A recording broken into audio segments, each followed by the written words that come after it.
कमलनाथ से लगातार हारते दिखाई दे रहे हैं सिंधिया। अपने ही गढ़ में पिछड़ते दिख रहे हैं ज्योतिरादित्य।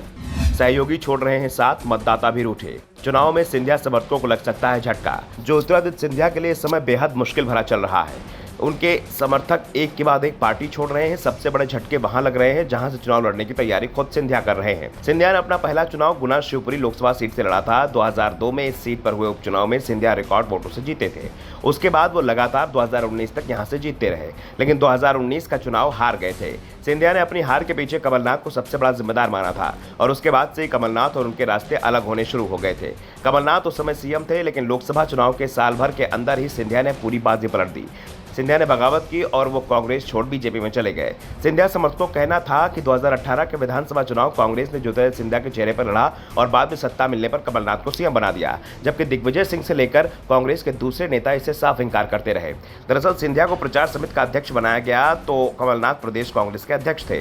पार्टी ने मध्य प्रदेश में किसी को भी सीएम पद का चेहरा घोषित नहीं किया था और जब कांग्रेस चुनाव के बाद सत्ता में आई तो सीएम चुनने के लिए जबरदस्ती रस्साकसी चली थी, लेकिन दिग्विजय सिंह के दांव से सिंधिया को मात मिली थी। दिग्विजय सिंह ने कमलनाथ का समर्थन दिया था और सबसे बड़ी बात तो यह थी कि जो 114 विधायक कांग्रेस से जीत कर आए थे उसमें सबसे ज्यादा 67 विधायकों की निष्ठा दिग्विजय सिंह के प्रति थी। लेकिन दिग्विजय पहले ही साफ कर चुके थे कि वो सीएम पद की रेस में नहीं है और सिंधिया को भी इस बात का एहसास था कि अगर विधायक दल की बैठक में वोटिंग कराई जाती है तो वो उनकी हार तय है, जिसके बाद कमलनाथ को सीएम बनाया गया था।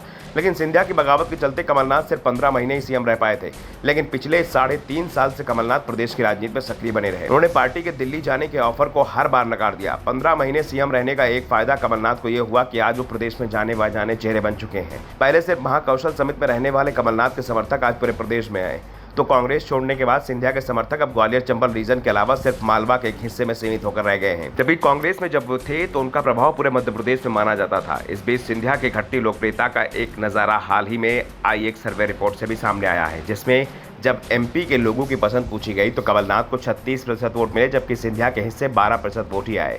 साफ है कि कमलनाथ आगे अब सिंधिया की लोकप्रियता काफी चली गई है, जिसका असर उनके गणमाने जाने वाले ग्वालियर चंबल रीजन में दिखाई दे रहा है। नेता तो साथ छोड़ ही रहे हैं, मतदाता भी उनके साथ नहीं दिखाई दे रहे हैं। दरअसल 2020 में कांग्रेस में सिंधिया समर्थकों ने जब बगावत की थी तो उनके साथ जाने वाले 22 में से 16 विधायक इसी रीजन के थे और यहाँ के लोगों में दलबदल को लेकर तभी से नाराजगी चली आ रही है। वैसे उपचुनाव में भी ये नाराजगी दिखाई दी थी जब आधे सिंधिया समर्थक चुनाव हार गए थे, जिसमें 3 मंत्री भी शामिल थे और अब दावा किया जा रहा है कि विधानसभा चुनाव में बचे हुए समर्थक भी नहीं जीत पाएंगे। इसके संकेत हाल ही में एक एजेंसी के सर्वे में साफ साफ दिखाई दिए, जब ग्वालियर चंबल रीजन में एक बार फिर 2018 से परिणाम आने की भविष्यवाणी की गई।